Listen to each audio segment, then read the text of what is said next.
Vous informer, c'est notre souci majeur. Pour toute information politique, culturelle, sportive, abonnez-vous sur votre chaîne Bibiche Mbombo officiel. Bibiche Mbombo officiel, l'information en temps réel. Abonnez-vous massivement et vous ne serez pas déçus. Bibiche Mbombo officiel is the best.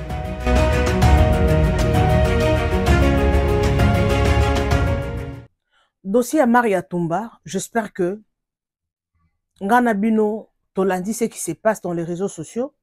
Jusque-là, dossier à Maria, Nano Ebanité, Nananaki agent de l'État, agent Moroboé, moi, Nangana une vidéo, on a mis tant Roswangote, à lobby dossier à Maria, les bat kanisa, et ça vraiment gravité. Ce qui est à la cadeau, a la chance parce que va changer loi. Ministre de la Justice, a boyaki que Moutou, sera la ligne à parquet, à quoi qui directement makala. Il faut ba juger. Pour ceux qui ont raté, alga qui est directement makala. Donc, il faut aller là tellement samedi à demi-journée. Donc, samedi, et comme maramouya lundi. To éviter, mais peut-être à quoi bima lelo, I don't know. Na éviter peso ka bimi, mais nazo lo ba on a yoka ki na vidéo wana.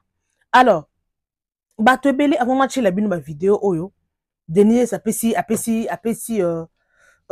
pe réaction na ye par rapport ya pasteur Walesa pona bango c'est le pasteur Walesa nde akangisi parce que to ebike azana problème na pasteur Walesa ana problème na pasteur Walesa azana problème na Sango.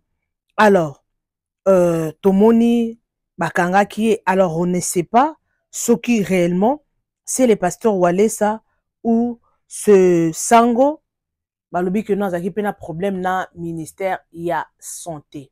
OK? Alors bandeko namoni y a beaucoup de gens se plaindre pour nous dire que pourquoi bakangi Maria Bongo bakangi na humiliation makolongulu patati patata bakangi na ndenga mabe il a fallu bakanga na ndenga bien abomi mutute. Il faut toyeba loi ezali likolo nzambe na se ezali l'État.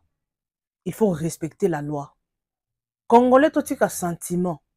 Nebi bato ebele bazoloba banamoni à TikTok bat basali babillet pourquoi bokangi Maria après l'humiliation c'est la gloire tout bino bozelara bosa buzoba ba humilier bino après gloire ya na simate eza ba gloire mususu ozo gloire na ndenga mabe yo kanisa sali succès mais succès impolitesse osali succès mais succès ba yebi no osala succès mais oza ndumba par exemple osala ka succès mais oa moyibi oza frappeur osala ka succès.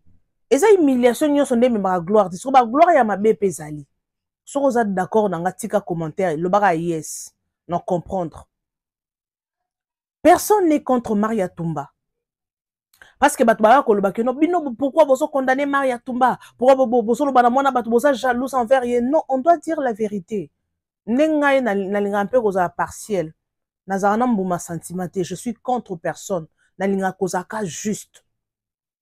Maria Tumba, aza TikTokeuse. Avant d'acheter la vidéo, vous en avez patiente, s'il vous plaît. Tout cela, non, acheter la vidéo, Denis laisse à lobby. Na moni pe tonton pe a intervenir, bo comme en lobby. Maintenant, mais quand pe ko éclairci bino, moi mouké puis acheter la vidéo.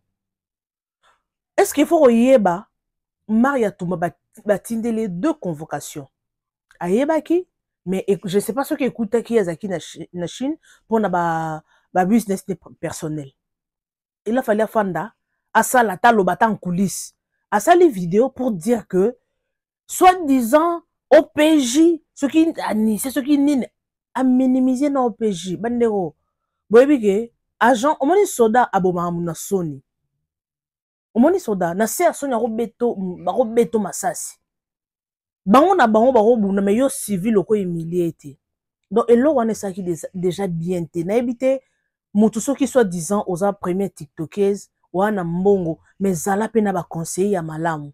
Pourquoi ba conseiller qui avant ça dans vidéo oyo ameka qui un peu kolakisa batute parce que oza déjà influent. yeba ke eloko nyonso ozo sala mokili omona ekoyeba. Alors eloko wana salaki déjà betaki à côté pesaki bato belé kanda. Et ça que Azongi Congo, elle n'avait pas eu le temps d'aller se présenter normalement. Il a fallu à Kendena avocat à se présenter. Il y a la humiliation. Quand vous parlez de l'humiliation, est-ce que vous savez Kofi Olomide, il a été humilié? Bisogno sotomona ki ba vidéo ya Kofi Olomide la façon dont ba humilié qui est. Tomona ki malgré il y a zoki ata convocation te. Il y a qui brisque mais Kofi Olomide boy bien Kofi ba kangie ba singa ba kangie ba kaka akei. Paf dedi pour aller plus loin avant la vidéo to développer en na quatre émissions. Dit ba kangie pour ba pesa qui mandat d'amener 3 fois. Ba pesa qui convocation 3 fois. À se présenter quitter un multimillionnaire. Donc ceux qui ba pesa convocation on se présentait anytime bako kangayo ba otala rutute ozatala ka ye multimillionnaire mais bakangie bache bakaka siko Maria Tumba ba pesi 2 fois convocation à se présenter et la loi c'est ça loi etala raté aux multimillionnaire aux soki nani batala kangote donc position nyonso ba okuta ba otala te que nous amona mwasi Manique de John boyebinde bakanga ki Manique na pyjama biso tozo au courant toyebi. Pourquoi pas Maria Tumba? Erreur à ça qu'il a fallu se présenter. Alors, sans plus tarder, mes amours, pour développer en 4 émissions, j'espère que vous comprendre. Pour te belé, c'est plein de pourquoi pas kangue, moi, s'il fallait pas, botika ba sentiment. Et là, il faut ça, là, pour apprendre bino, ya ko respecter mninga. Ce qui est ça que non, yo papa na yo, bazo répondre, bazo minimiser, papa naza wale ça. Yo, lingake mutu, mo film na TikTok, afin yolo parano no bon. Tout le monde dossier que tu as sangoté pour wane za barando na bango pasteur Walesa to développer. Alors sans plus tarder non chez la bino vidéo bolanda no ya Denis Lesi bo rolanda pe vidéo ya Karine Mokonzi ya lobby batu ya Walesa ba benga kié pour ba proposer $30,000 soit mutuka pour amekampe ko calmer moto ya o bande ko loba mabe ando sala ba témoignage à mabe pour na église mambo eza bande ko il y a deux choses, il y a à manger et à boire. Et tonton Oyo, il peut intervenir pour naïe bakangi Maria Mabe. Alors, sans plus tarder dans petit cabino, bolanda no belema o et puis on se retrouve tout juste après pour commenter. Likambo ya TikTokeuse Maria Tumba. Puis si derrière, parce que Makambo est bimi à cause de Makambo va passer ou aller ça Makambo va bosolo.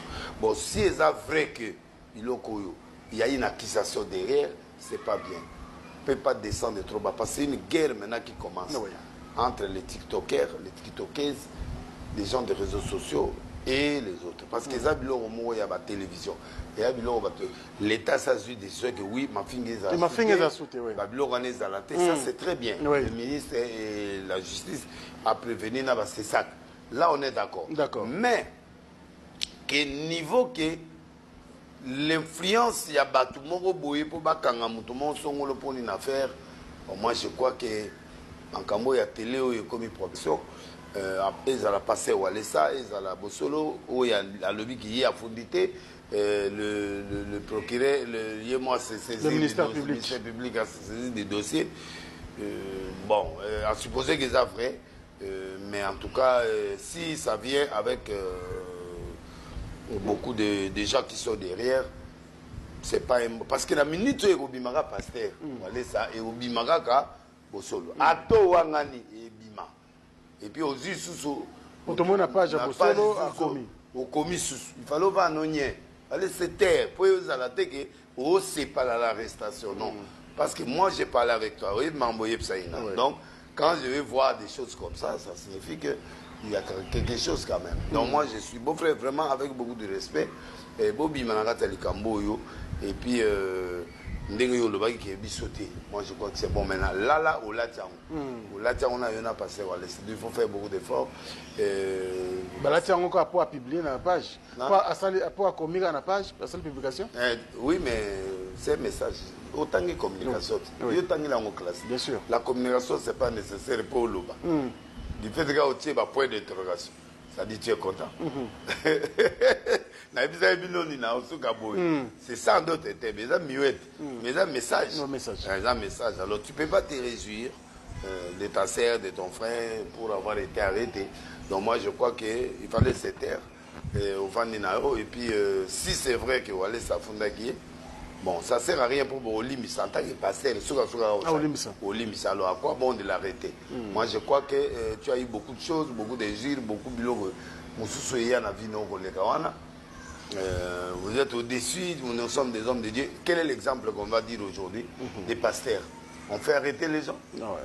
Donc moi je crois compliqué. Que... pardon? C'est compliqué quand même. C'est un message très très confus dans l'église. Moi je crois que il faut beaucoup peser parce que ça va entraîner des dégâts. Quand il y a ministère des dégâts. Tu peux avoir raison, mais raison on a tout qui n'est pas justice. Pour Bible et exhibition, ba nanzambe ba kena justice. Awande na Congo de ba chrétien ba fundana. Moi j'ai pas aimé, et puis on filme ça, c'est pas bon. C'est un peuple congolais. Quelle est cette habitude là quand on arrête les gens? Ouais, mais on les filme pour mettre téléphone comme facile dans les réseaux sociaux. Non mais mutu bokangiye botie na mutuka. Parce que la police va suivre Mitokebile, so bakangi mutu ata parquet, amener le véhicule là où il est, va suivre, va côté dans kata mutuka, mbalamo ba kenaï. Pour en protéger l'image. Pour en protéger l'image. Il a droit à ça. Donc il n'a pas tué. C'est pas un criminel, abomi mututé. C'est vrai, il y a des choses qu'on lui reproche, mais abomi mututé. Il faut bazwa mutuka, ba côté directement dans mutuka, on empêche à la population de filmer. Pasteur Walé, ça je te salue. Tu es banni très bien, il y a Havana ya poto. Tu es banni très bien, ngana yo. Ba tu église na ba utiliser nga Karine. Ka nzamba lola likolo ba benga nga. Ba ebisi nga Karine. Mbongo ezali. Ba tshela nga monta ya 30 000. Mais nebe de ke ba na 30 000 te me ba beti nga de ya bongo. 30 000 eza. Yo za journaliste Karine benga nani garçon wana. Nenga zoluba makambo ya contre église na biso boye ezo sala bien te. Yo loba na ye a changé langage. Aloba ke ba démon ki ba osale bongo aya na église ba lekise délivrance après ça les sous ba émission yo oza na voiture.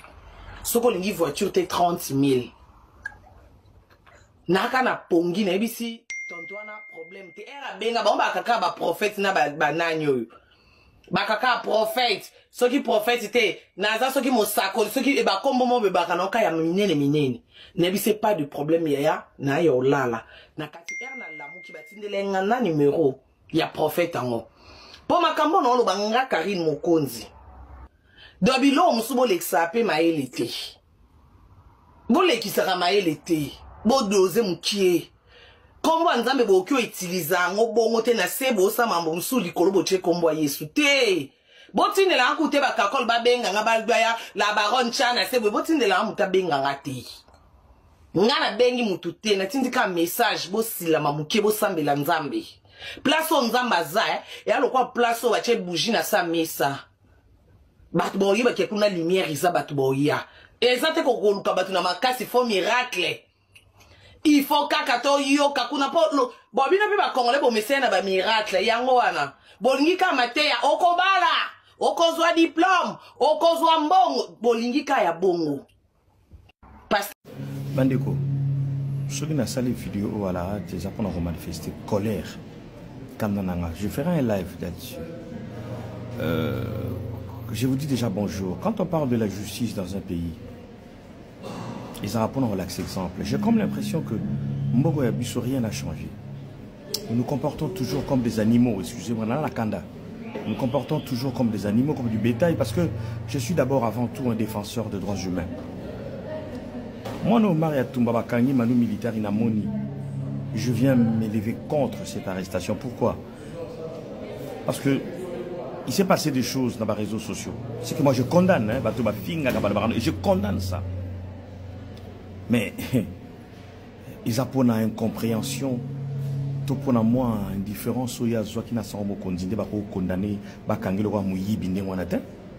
cette femme a volé à personne. Cet homme est devenu trop orgueilleux. Et c'est la preuve. C'est-à-dire que le puissant Bakomi ko torturer ba faible na mboka wana. C'est ça la RD Congo d'aujourd'hui. Comme il est Sango Mokonzi, il a des relations, il parle avec les autorités. Je ne dis pas que je cautionne ce que Maria Toumba Sali. Je ne suis pas d'accord qu'au fin de la baronne internet n'a tellement la tous les jours. Mais je n'accepte pas les méthodes où vous appliquez à Bukangarabatou. Ça, c'est la République bananière. Moi, quand on a-t-il le changé graté? Moi, on a Maria Toumba. Ah oui, tu suis un voyage à Zongi. Ce qu'il y a Bukanga, il y a qui m'a dit à Zongi, à Zana Congo. Est-ce qu'il fallait un spectacle là, nous sommes à balabala, humilier, nous sommes à Kolongo, nous sommes maillés, nous sommes filmés. C'est pas une criminelle, cette femme. Même si elle sali erreur et tout, c'est pas une criminelle. Vous avez ça de manière discrète, vos yeux, et puis bien, vous venir discrètement, puis vous avez été, la parquet. D'abord, on a eu une procédure, il y a pilonné à la raté. On a eu une convocation. On s'est présenté librement. Après l'enquête, Banini, Bayo, qui est pas pro, il y a juge d'instruction. Et puis voilà, s'il y a procès, est-ce qu'il y a Yibi? Maria Toumba Wassaini. Pour avoir propos, il y a moko sango mokonza. Comment tu as réseaux sociaux? Combien de fois le bama rabalu kuta sur le bateau sango mokonza? Je ne suis pas d'accord dans ma méthode. Ministre de la Justice, populisme, c'est des choses qu'il faut changer. Ok, mais ça va tout dans ma cala. Bana bato binisi bango ba ibate ska ba kokendete même si souci na ezalaki au désengorger makala au désengorger on a dans le chaos total. Bana le bazana balabala ils savent même pas où aller bango so azoli suki kolon na kolobelango. Mais aujourd'hui c'était pour manifester tout simplement ma colère na arrestation à Maria Toumba na sipeli na ngata mukete comme arrestation nyo c'est ça la makana Congo de manière militaire n'engé pas na téléméla même arrestation il y a moi parce que moi je défends les droits humains. Respect. Mais déjà,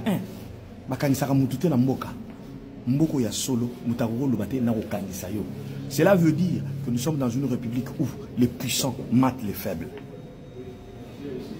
C'est triste. Congo a changé. Nous avons encore 30, 50, 60 ans pour Congo changer. Comme appelle Congo à bateau. Ma méthode je sais pas que je cautionne ma camion sur la trame de sala, mais ma méthode est le wow. Oh là là. Merci beaucoup mes amours, les abonnés de Bibiche Mbombo officiel. J'espère que bino monyo so bolanti ba vidéo nyon soana. Alors, to comme da ko chuter une émission na biso, na tikela bino ba vidéo boyebo landa, pona suka to cha ba commentaire na bike, il y a des gens au balandanga tina suka. En tout cas, soko landi tina suka, comment ka tina suka ozwa yo libanga. E yo linga libanga te. Yesu kuto linga ba boake libanga ba sanzole ba komisa. Ya to adora ka c'est ça libanga te. Ya Yesu, Yesu kolokele. Yesu zambinga. Alors, mes amours, j'espère que bien vous comprendre dossier Oya Maria Toumba. Je sais que ça fait mal. Kola na parquet, na ba condition mo bien te. Et ça rapasse. Souci na biso, Maria Toumba tomoni ndenge abimi. Ngana ebi calamité. C'était que en 2021, ngana ebi Maria Toumba na 2023 on dirait. C'était l'année passée, je ne me trompe pas. L'année passée, c'est 2022 bien 2023. Ndena moni na omona ba TikTok, ponga TikTok na bandia on calamité. Alors, c'est pas mon tournion sondar au plané échec na yo et na réussite na yo. Alors Maria Toumba, ma chérie, ma toy et le kanara mutute. Au moni lelo nzamba salo grâce aux huiles, au kende ba Chine, lelo au PCP ba fille et belé goût ou influencé ba on peut na quelque part dans denga malon potoko le baka te Maria Toumba zandoki asala kamabe non. On influencé pe ba te belé au ba outil dans les néants et lelo Maria Toumba Nzambe a tombolio au commis influenceuse ne bat bazo bengo influenceuse numéro 1 et ça un gros problème te ma chérie yeba ko gérer yango moni Nzambe a pambola rabatu mususu tafan pambolo oyeba ke oso na pambolier a comme orchestre a comme antenne oso na pambolier andosa ba nonsense. Pourquoi? Parce que Nzambe alingara a étudié biso non na kati lelo succès et comme ils sont impolités, ce qui dénature aux actes impolis, ma chérie, ressaisis-toi. Marambo, comme les Maria Toumba Oyo, il faut enseigner pour les TikTokers et belé. Ce qui est là, au commis d'abonnés belé, au commis suivi, tu peux dire n'importe quoi pour éviter non, ils ont réseaux sociaux, bah ça le logoté. Mais ce qu'on dit Maria Toumba, bon, une place et mimi j'espère que place à bandai pour ça la vidéo azaki peut-être yemoro na bato ebelete mais ayeba kite peut-être vidéo et cause na ba répercussion au tomoni la façon dont alobaki na pasteur Walesa ezaki vraiment c'était vraiment très impoli franchement parce que pasteur Walesa a des enfants. Il ne faut pas oublier papa nae moi nanae a député national ya mboka Congo. Oui que non ba député bazana influence na ba on ndenga normal. Ako chapé tout en jeu pour Maria qui est de prison. To ebi mboka na besoin de fonctionnaires. Alors, et le roi Rosala, maï de Jesupani, Azamutu, à cause les rem, pour Marambo, il faut apprendre que à tous Zumbongo, au cause à Otentoko manquer, bah, tout respecter. Non, ma chérie. Le long zamba pamboli, au Kine Chine, aux autres débrouillés, aux Amutuka bien, au Tambodon, en fait, aux autres vivre bien, les lots, aux Anambongo, à moyen de vie. Yeba que Mbongo, aux Anango, les lots, ils en abattent Moussou 10 ans passés, 20 ans, 30 ans même passés. Avion oyozo kota loba business class, il y a des gens basaka nango comme la bango du tongo poko comme la bango le transport public. Donc oyoza nango lelo peut-être au mimo oza nango mais ezamba tumsu ba otalo boye ba osika. Basala ngo déjà ba mbongo oyoza nango ezana ba tumsu bazango fois 100. Bandeko natali documentaire moko lobi parce que moi na ningo kota mingi na ba documentaire nata tota moi ba recherche comment le monde évolue. Na moni bana ba 35 ans. Bana ba 37 ans. Yaya. Ba tranquille que kaka ba série na biso ba tranquille bandaka 30 mata donc na katikata 30 na 40 donc ngana na kati wana. Bandeko. Na na kati wana 30 31 30 boluka boye ba âge nanga mais na ba 30 quelque. Na moins de 40, na plus de 30 na katikati wana. Bandeko. Nathalie ba montant. Na moni fille moko ba Nigeria 37 ans. Naka na sujet na plus exemple, na bimi hors sujet. Ana 37 ans, mais aza multimillionnaire na Nigeria. Tala bandako. Tala ba aoteka aza ba kit moko azoteka, aoteka ba kit salon ba kit, oui ba kit o neti ba roi nini? Ya ba roi Pelé, nini ya ba Louis XIV wana. Aoteka ngo $20,000 kiti. Ba salon ka ya ba kiti $20,000 bandeko. Ana mongo. Ana 37 ans. Na moni mo na 35 ans, bon ça ba business bi non ngana na $500,000 mais na plus na avance il y a $100,000 na ko bakisa 400,000. Aïe bon. Wani zaka moi mbongo nga débloquer comme $500,000 pour na à part on a au senti que non muto ana ba multimillionnaire. Bandeko. Ce que no fan na no na ba TikTok et ba congolais, ne ba doit se distraire. Au monde a fait mora zo bazo soana e ngana lekio ngana na ba perruque ngana ba bilamba au moins ba nonsense biso ba congolais tozana au monde ngana lingota mama bo pour révolter ngana au monde wana na retard à vie retard na vie ezala raté mais au senti par rapport à yo moro au senti que nana na retard pour ça au monde muto à 37 ans na ba 35 ans donc biso to ka bana ba dran quelque au beta maso ba $500,000 un millionnaire. Yo ko na TikTok pour la kisabatu pour somi mutu $30,000 au somi mutu $5,000 o la kisabatu que no yo oza fond no peut-être ça $10,000 $50,000 to boité mais o la kisabatu que yo zu na vie ya on ndeko ba congolais to silama s'il vous plaît yo mona yo za nango mais mutu mso talobo au mono lokote s'il vous plaît soko sala ba vidéo na TikTok pour influencer bato sala on ndenga be ko manquer bato respecter. Ce n'est pas bien, même devant Dieu. Pourquoi biso baluba to fing safachi béton? Denise Moulouba, Jakindala Moulouba, Israël Moutombo Moulouba, Maria Tumba Moulouba, baluba luba, Pasteur Walesa Moulouba. Oh pasteur tokini nango, oh senti que non tout autour ka baluba. Alors, pasteur Walesa ko na ko longwe na makambo na pa yaza pasteur un homme de Dieu faut tout respecter parce que jusque là na yoki kutu place oya lobiti. Mais bana na ende ba leki pour na kolba ke non ba sangani bana ba porter plainte. Oui, bana raison. Parce que nga bibiche mbombone na zaboy. No lingate mutu mo be am mankele nga mama na nga ngalola street. No lingate mutu mankele nga mama na respect pour na oya mabe bo comprendre ngate bolba oh oka bibiche mbombo oyo alobaka oyo po na lingana tika occasion wana te po mutu afe po mutu ando fingelo mama il faut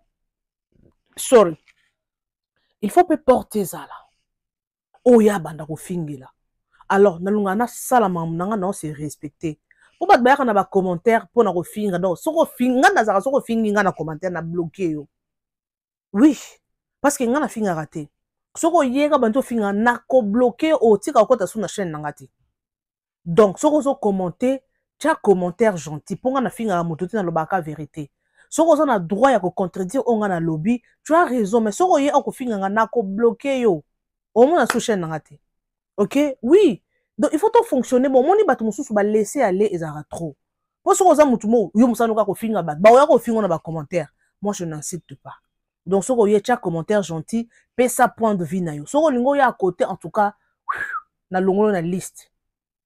Donc c'est ça. Merci beaucoup pour la compréhension na bino. Nebi ke ana chaîne oyo, ma papa, ma maman responsable, baza ana kata chaîne. Alors, donc na yango botika koloba ba nonsense ke Maria Tumba. Bakangi boye pourquoi? Bakangi fallait pas bakangi boki papa oyo aussi koloba ke non. Oh pourquoi bakangi boye, il fallait bakangaye na normal pourquoi ba humilier boye mwana batuto mondenga bundi le lonzamba tombolier boye na boye. Eh bandeko. 2 convocations au yété. L'État linga sani, eh bondelo, toi bengo na téléphone yaka ko se présenter. Non, on ne joue pas avec la loi. Basaka na loi te. Donc ceux qui donc 2 convocations yété osa automatiquement na mandat d'amener. Place nyon so ba romona yo, atoza na toilette ba kanga yo ba bimission na toilette. To mona ki manike, ba kanga ki na pyjama parce que zaki na mandat d'amener. Do ba menagi ba ke na ye. Paf de dit que depuis loin. Aza multimillionnaire bandeko, multimillionnaire.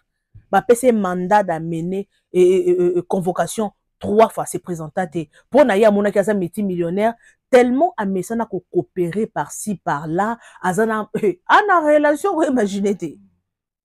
Pour la relation, tara multimillionnaire. Azan nango po ebika ke noso baligi ba kangaye akende ka coopérer à décompter mbo po na ye ba millions de dollars et azan milliardaire pardon talaka bakangi bandeko bakangi paf dedi donc ensenga liberté provisoire yango ça rappelle fort bola na rappel ata ba information ata ba mboka mususu po fongola biso makanji to zaka limité te théâtre gag TikTok te to zo rappel ba documentaire ngana yebisa ba abonné nanga to tanga pe comment devenir millionnaire on a chance comme millionnaire ba o ba comment na basala nini comment s'épanouir dans la vie to ça la rango ba abonné nanga so pour ça la rango yes ndima yes. C'est pour ça la ngote tout le gâteau s'épanouit parce que biso apparemment ba congolais toi na ba distraction. Tala ba bobe ta masolo ba milliards de dollars, ba millions. Paf de alobi a décompté 50 millions de dollars pour ba payer liberté provisoire. Est-ce que vous comprenez que non? La loi c'est la loi. Bande konenyo sa famille ba simbisi ba bien na bango, ba simbisi ba passeport na bango, ba simbisi biloko pour ba payer kaka ye liberté provisoire. Ba boy. Juge à Boyabi tellement aza influent à quoi coopérer peut ba témoin mususu pour en plus ba lancer message ba bi que non mutunyon so yebi que non paf de abusa na ye ana problème na ye aya ko témoigner est-ce que bon mon niveau la loi c'est la loi yango makambo to sala na ba réseaux sociaux to zaka responsable makambo to sala po omoni ba abonné ba ko sa bisoté po ba abonné oyo kande boza boy na ko za na o ba ndosa ba nonsense boya bocha ba like bo finger. Mais le loso qui likambe comme lingai, ba abonné ba ozalate ya. Aujourd'hui paf de talaga multimillionnaire kombo asala na monde. Yewana aza akangami. Aza na droit il y a 2 fois visite par semaine.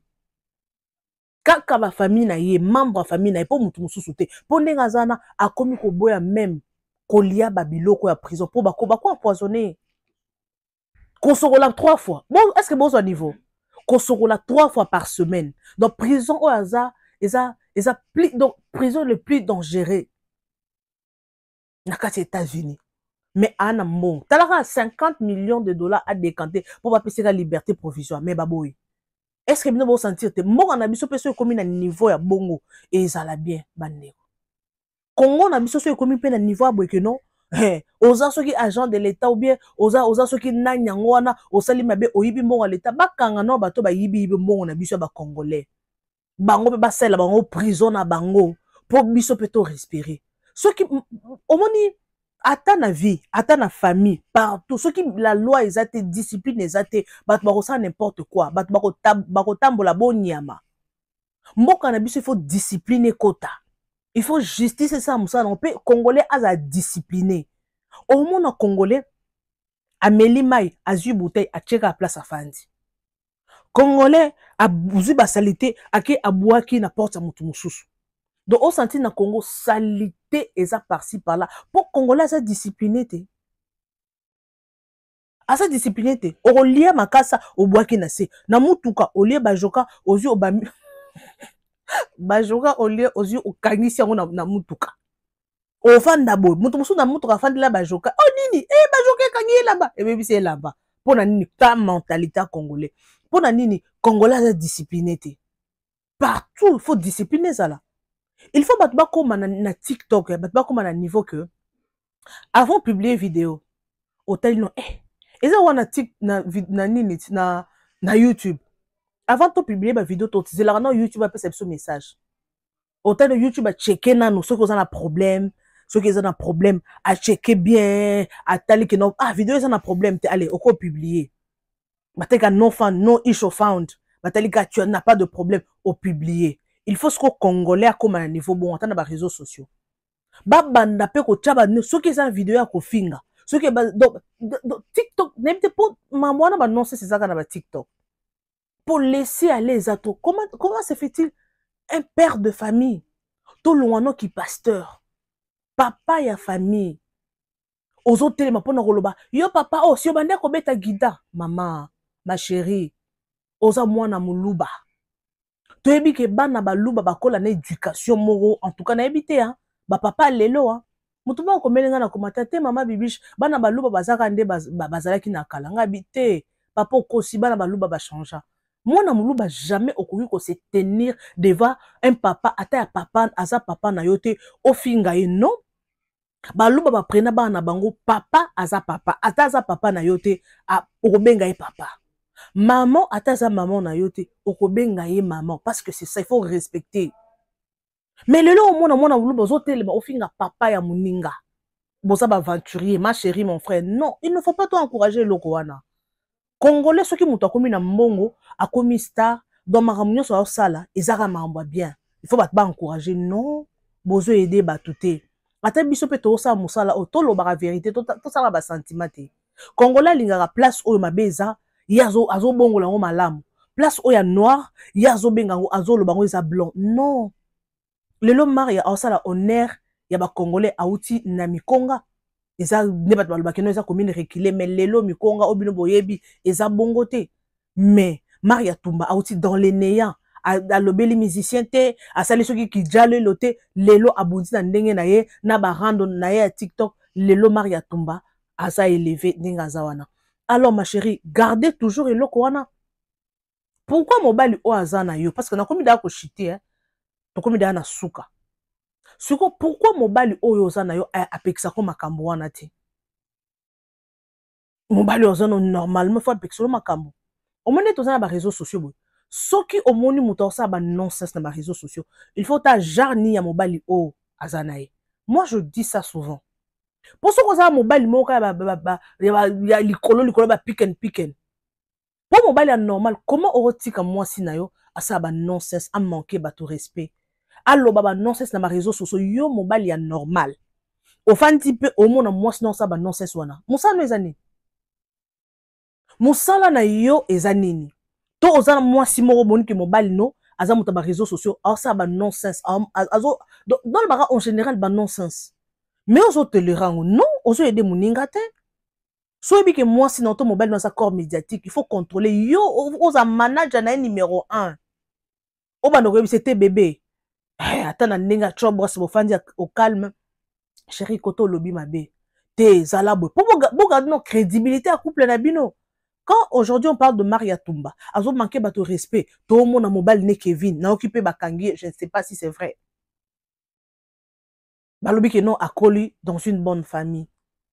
Alors, yo koli dans une bonne famille. Comment on tolérer moi si na yo abandosa ba nonsense wana ko fi ko loba na ba réseaux sociaux ko manquer batu ko loba yazo sa ba vidéo wana Kevin ando mona ngote.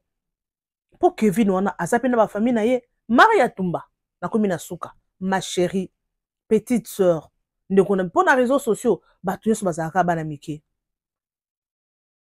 Batu nyoso bazaka ba mike. Soki mutu alobino oh yaya mukolo il faut koyeba ngo mukolo koza mukolo c'est une grâce. Pour yo refinga batu nyoso mikolo bosa mikolo. Merci. Est-ce que qu'est-ce qui prouve que yo o comme na âge oyo zo finga batu baza mikolo wana? Oyebite. Ezako koko moko boye ya 90 ans au seka eta koko akoli. Qu'est-ce qui prouve que yo comme na 90 ans? Donc, il faut boyer bela. OK? Maria Tumba, ma chérie, soko bimi prison, ressaisis-toi, continue ça ba business na yo, pour publier ka ba vidéo na yo ya ba business, yembara banzembo nzambe, na réseaux sociaux il y a beaucoup de choses pour s'épanouir. Et ça na ba polémique te, na mona fimo na TikTok ana 2 millions d'abonnés. Mais fi wana asaka banzembo ka ya oyembela nzambe, azo interpréter ka banzembo, mais ana 2 millions d'abonnés, ba to wana baza ba abonné ba robot to ya ni. Et ça dépend du concept naie. Soko lingi osuga lo wa didiston te Maria Tumba. Continuez kana ba biloko ba nonsense. Pour Kevin wana ana famille non? Ana famille. Tan niveau comme ba kanga yo ponini o manquer papa ya ba de respect. Soko famille ya Kevin papa na ye na famille na ye ba ofana ba lo ba ni. Ah Kevin. Ne moi si o lingo bala. Kada zo manquer wale sa respect. Ako manquer pe yo, ako manquer pe papa na biso respect. Ozoye ba didiston malgré ki star na ye, malgré ki mbongo na ye, malgré aza mannequin, aza soki na mbongo, soki ndenge nini, mais mobali aboye. Po yeba, mobali alinga mwasi teke apoza star. Poza na mbongo, poza kitoko te. De comme na niveau mobo azwi ki star na yo, ki BBL na yo, taille na yo, achangwa kote akelinga muto aye loko te. Po mobali moko ta linga mwasi aza impoli. Po soko zo manquer ba ton public, c'est qu'en coulisses on manque pe mobali na coulisses. Ma chérie yebela continue musala na yo nga naza contre mututi na lobara vérité soko vérité na nga soki bat bazwaka ngo ke no eza mabe donc c'est yonde au concevoir mabe to yondo lingi buzoba. Alors merci beaucoup en tout cas, j'espère que na lobby tellement ébélé lelo je n'ai pas de choix, vous informer c'est mon souci majeur. La lingami na informer bino to solo lande to solo, ça me fait du bien. Merci beaucoup en tout cas. Partagez massivement la vidéo, aimez et commentez, sans oublier la cloche de notification. Une fois que je vais poster une vidéo, vous serez avertis. Merci beaucoup et bye. Vous informer, c'est notre souci majeur. Pour toute information politique, culturelle, sportive, abonnez-vous sur votre chaîne Bibiche Mbombo officiel. Bibiche Mbombo officiel, l'information à temps réel. Abonnez-vous massivement et vous ne serez pas déçus. Bibiche Mbombo officiel is the best.